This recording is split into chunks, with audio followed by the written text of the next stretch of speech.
50K.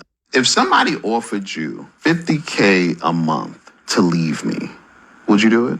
Yeah. Yo, But I don't like. Yo. But I'm a girl. You got my kids.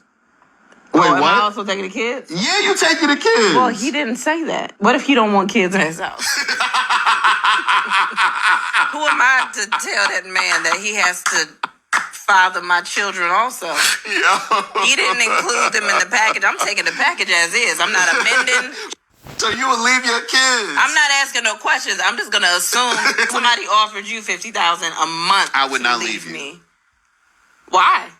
Because I love you and I've built a life with you. Well, then I would leave you for being a dumbass.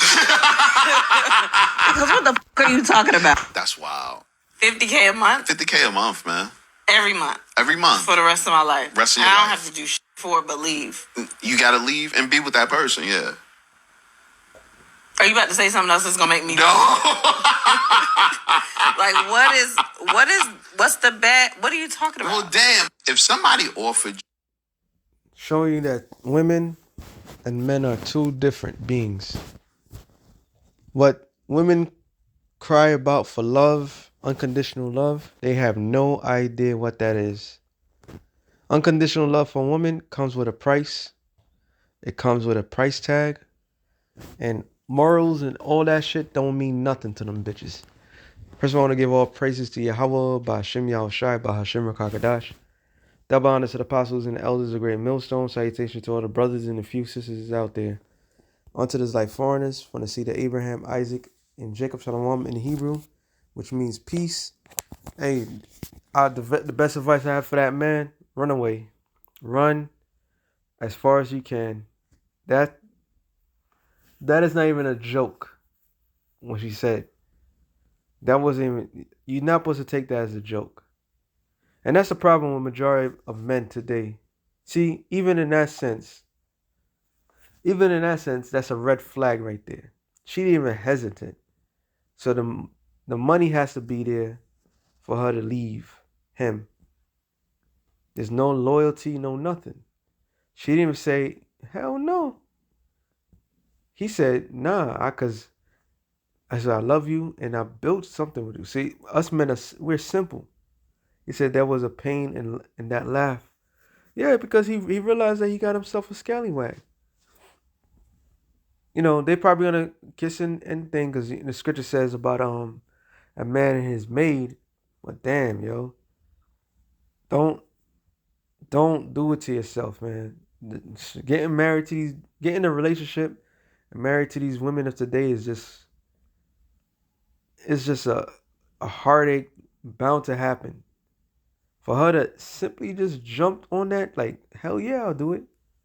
After you have children with this man, and y'all look like y'all built something good together, and you ready to throw that shit out the window. What that movie, Indecent Proposal? Yeah, with Demi Moore. It came out in the 90s. Let me get that real quick. Indecent Proposal, right?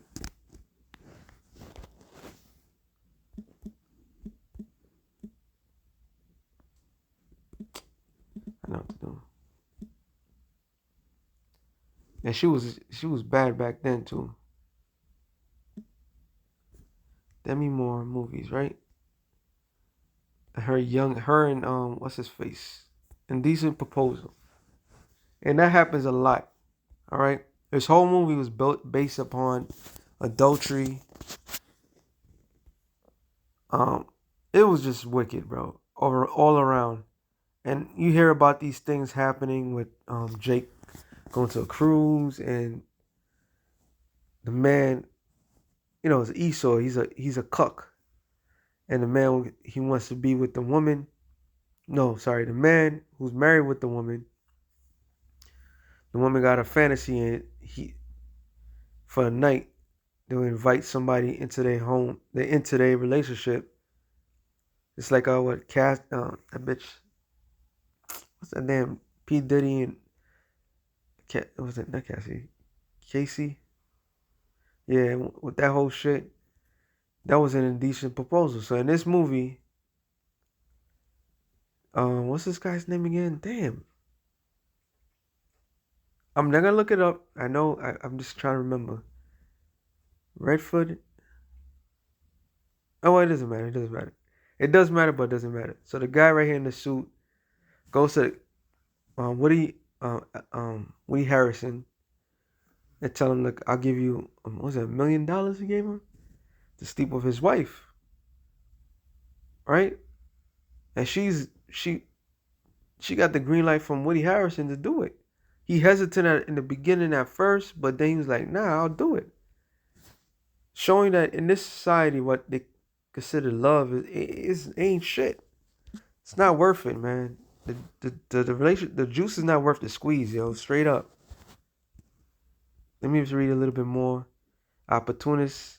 Her reply is enough for a divorce. Right, right. You know, in your right mind, you be like, nah. A man will ruin his happiness for a family. That's true. A woman will ruin her family for happiness. That's true. All right. This is horrible. It's not a good look, yo. He probably gonna have like fucking 5 kids with this bra. And she said, oh, yeah, yeah.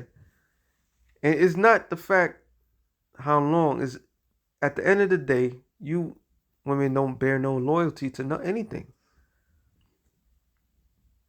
It says, oh, this is a female, right? Oh wow, man, you better stop marrying for for looks and find you a wife. Don't know what the characteristics are. It's cool, I'll tell you. Read Proverbs 30:31. And I'm saying Galatians 5, you're welcome. Even this woman got sense. There's no loyalty with these modern day scallywags, man. They wicked. All right? They fucking wicked. Proverbs 14:1, it says, every wise woman built up her house, but a foolish woman plucked it down with her hands. So she's willing to throw it all away, even just in sight and even in thought. She's willing to throw it all away for fucking FRN notes. That's only get you so far. Here's a little secret. What you build together is what makes you sustain your life longer. All right? So all this shit don't mean nothing. I quoted it. I'm not going to get it, though. Between a man and his maid. They're a match made in hell. He deserved her as much as she deserved him. That statement was not a statement of he don't know what he got. He knew exactly what he got.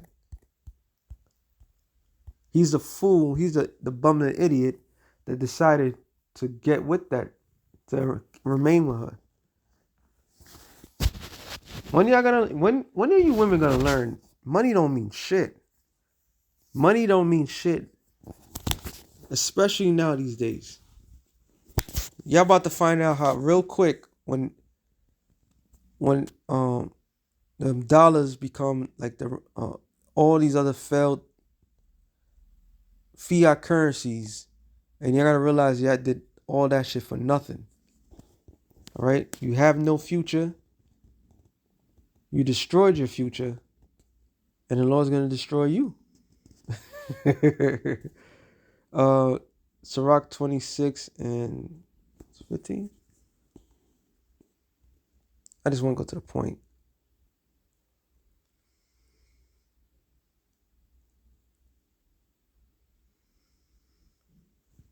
Well, that's a good one.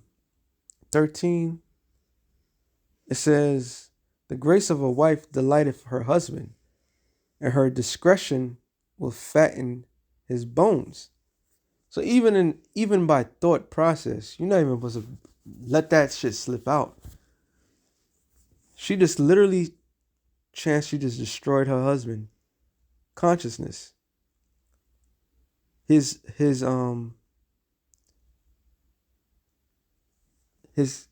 confidence in her as a wife. She literally just destroyed it. A silent and loving wife is a gift of the Lord There's nothing so much worth as a mind well instructed. But you're not really gonna find that in this society because they're taught to think these weird thoughts and think that she's gonna get heavily rewarded. Because in this wicked world, you'll be heavily rewarded to be not loyal. All right. It says a shamefaced and a faithful white woman is a double grace. Her continent mind, her continent mind cannot be valued. Which these are the good aspects of it. It was what I was looking for. Where is I quoted? That's why I wanted. There it is. 23. A wicked woman is given as a portion to a wicked man. So, a lot of times, two people get together. It's not mere the fact of just the chemistry. Chemistry is a point that comes out naturally through the spirit. But a lot of times, it's only but lust. And you people are going to realize, especially men, it's not about it's not about the looks, man. It's not about the looks. It's about the person. For women, it's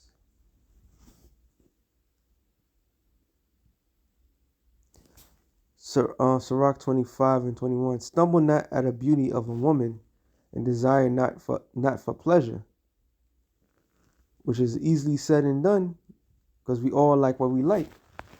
But that can destroy you, literally get you destroyed.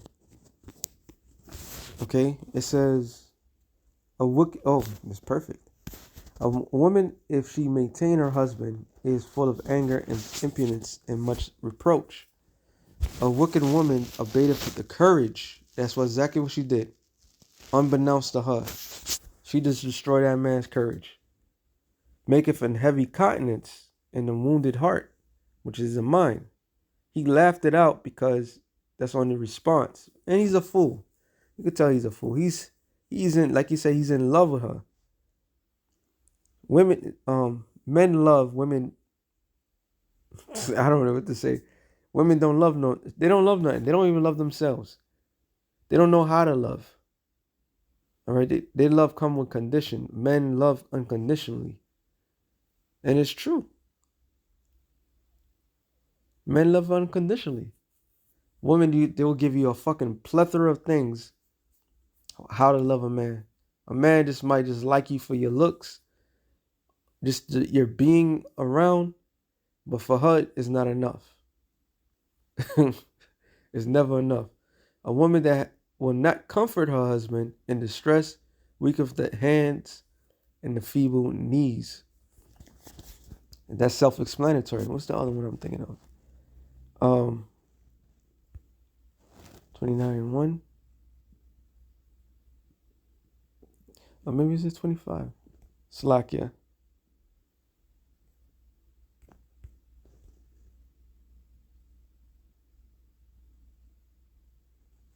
No. Slakia. Something's another particular.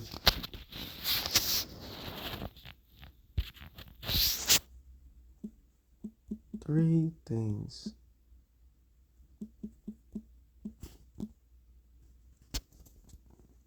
It says,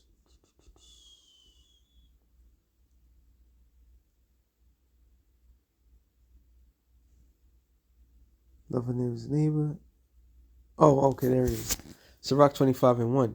In three things I was beautified and stood up, beautiful before the Most High and men. The unity of brethren, which is a very important thing. Was it Psalms? Let me get that real quick. As long as Aaron's beard. Bum, bum, bum, bum, bum, bum. Psalms 141? Nah, I'm bugging.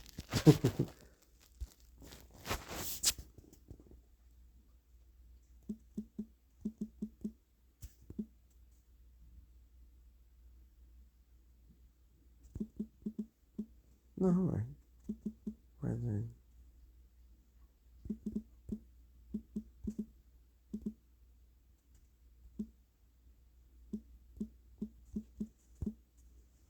Psalms 130, 133. A song of David. Behold, good and how pleasant it is for brethren to dwell together in unity. And that's a very important thing. All right.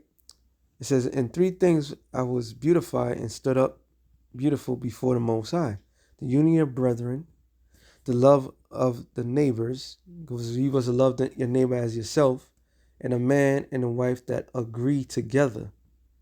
That's unity.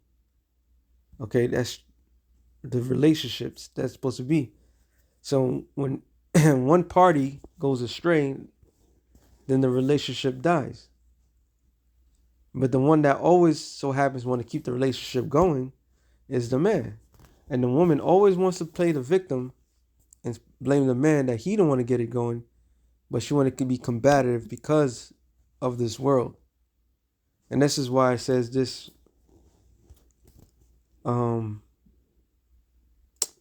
First Timothy 5:14.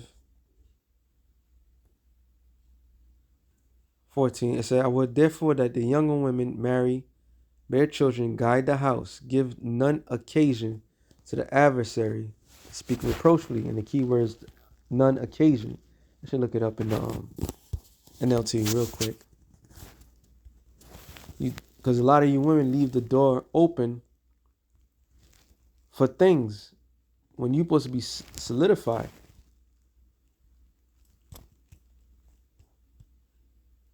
It says, what it says, NLT. So I advise these young widows to marry again. It doesn't say that there. But anyway, have children, take care of their own house, then the enemy would not be able to say anything against them. So they allow the enemy to creep in, for I'm afraid that some of them have already gone astray and now follow Satan. And that's a majority of women today. They follow Satan. All right? They follow Satan. Find any opportunity they can find to leave the relationship, the bond that the Most High put together. This is why here in America the divorce rate is ridiculous. The door was open, Esau allowed it to happen. And you women allow certain things to happen within your relationship. This is why you're not supposed to put your heart and soul into things that really doesn't matter. A man's supposed to chase the Most High. It's the son of the Most High, and the woman's supposed to be chasing the man. Point blank, period. That's the order of things. That's the way the Lord established it. And that's what is going to end up happening again. 1 Corinthians 11:3. But I would have you know that the head of every man is Yahushua, and the head of Yahushua, every man is the head, but I have you know that the head of every man is Yahushua, and the head of the woman is the man, and the head of Yahushua is the Most High. That's the order, and will never change. The order will never change. All right? Despite how they feel. Every man praying, no, that goes to something else. So once that situation is broken, becomes out of order. This is why you have the relationship there where it was. A man got to compromise himself to be in a relationship. He had to believe in his heart. He loves her, but she don't love him. As long as he can make her happy. This shit is not worth it, man. This shit is not fucking worth it. So that being said, shalom to the elect in the nation of Israel. Watch your back, brothers. That's the best I can say. Watch your back. Watch your front, watch your back. Okay? Oh, matter of fact, hold on. That's what I was going to come in mind. Micah 7, I believe it's 4. No, 5. Trust ye not in a friend, put ye not confidence in a guide. Keep the doors of thy mouth from her that life in thy bosom. Don't trust these hoes.